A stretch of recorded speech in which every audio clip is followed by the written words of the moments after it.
Hello, my friends. Welcome back to Jerusalem. Happy to have you here with me as we continue our learning, our weekly learning on the events of the Jewish calendar in that week, and specifically the Torah reading. So it's interesting, this week we've just finished a period, of course, of the High Holy Days, and we've returned to ourselves. We've had a period of renewal and then of celebration with the holiday of Sukkot that we spoke about last week. And then remarkably, what we're seeing now is the real renewal, and we're beginning the reading of the Torah, of the 5 books of Moses, right from the beginning, from the book of Genesis. In fact, the first Torah portion of the year is called Bereshit, which means, in essence, in the beginning, and its translation, Genesis.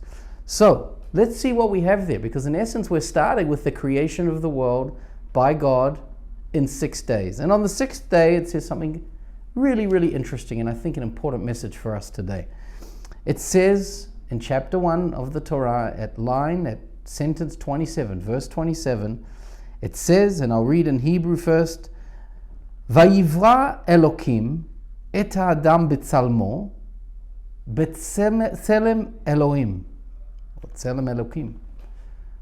What does that mean? So God created man in his image. In the image of God, he created him. That's a fascinating statement. Let's think about that. God is one, and yet every person created from the beginning, Adam, and Eve, later to come, later in this Torah portion, everyone, all of us, are created in the image of God. Now that's an important message about the way we treat each other, about how we're quick to judge others.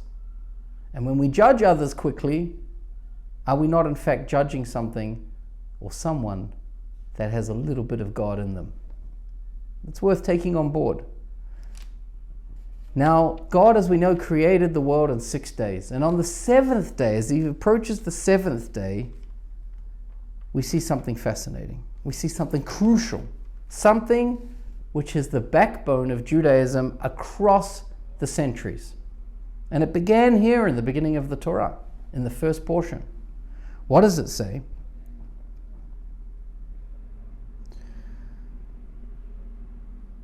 V'yechulu hashamayim va'aretz v'chol tzeva'am. I'm reading here from chapter 2, the first verse. And thus the heaven and the earth were finished, and all their array.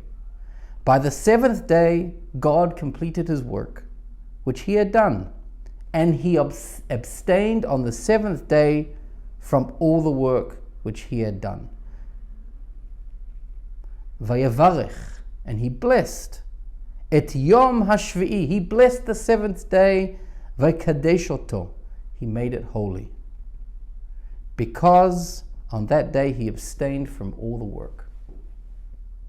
My friends, we work so hard 6 days a week. We do so much in those 6 days, like God did. We create and we change and we innovate. We bring so much to the world, but on the 7th day, we dedicate it to ourselves and our families and our communities. We step back, we stop creating. We just be. We learn to be. And we think spiritually.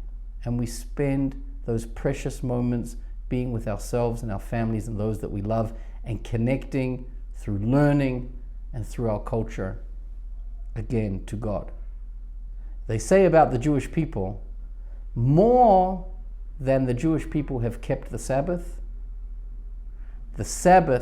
has kept or guarded the Jewish people. Because when you put a day aside every week for yourselves and for that internal side, it keeps you, it guards you. Now, interestingly, talking of guarding and keeping, we see here that once God creates man and woman, actually, on that 6th day, what does he say? As follows. Hashem, God, took the man and placed him in the Garden of Eden. Interesting. What to do there? It says in Hebrew, le'avda ul-shamra. I'm reading here from chapter 2 of Genesis, line 15, verse 15. What are we told to do? Be in that garden, be in this world, but to work it and to guard it. This is our world. We've been given it. We're created in the image of God. We're to work this world. We're to be involved in this world fully, but look after it. Look after this world. And that doesn't just mean physically, and of course, we know today, in the modern day, that looking after the environment, looking after the world around us is absolutely crucial. But part of looking after this world is bringing goodness to this world and doing good deeds, bringing spirituality, looking after each other, looking after the poor and the stranger and the weak and the suffering among us. That's how you look after the world. And we were placed there to do so. And finally, perhaps crucially, we learn from our mistakes. And the first mistake, perhaps, of the Torah, and certainly the first murder we see in the Bible, the first really horrid murder, is between brothers.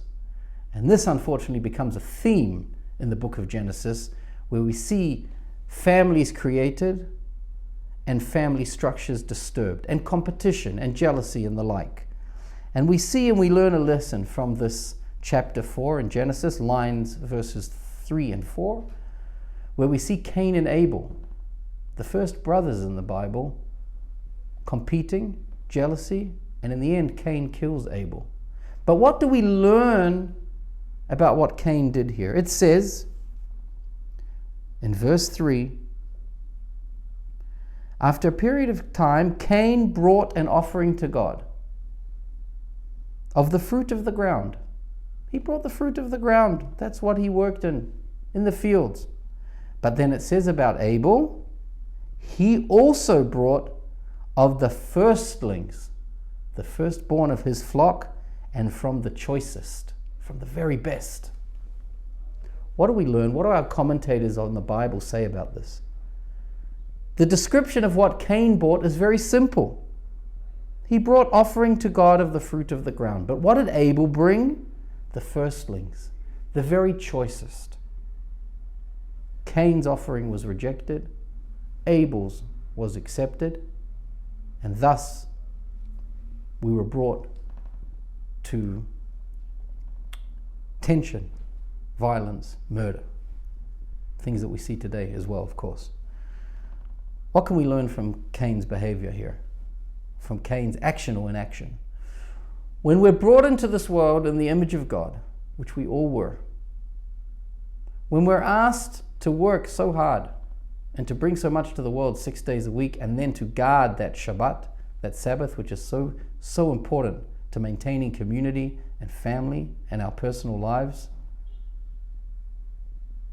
When we're asked to guard this world and work this world, we can learn from Cain that we do it wholeheartedly, that we bring our very best that we can to our families and to the work wherever we're employed, whatever business we're involved in, whatever good deeds we're involved in, whatever good actions we're doing, we bring the very best of ourselves.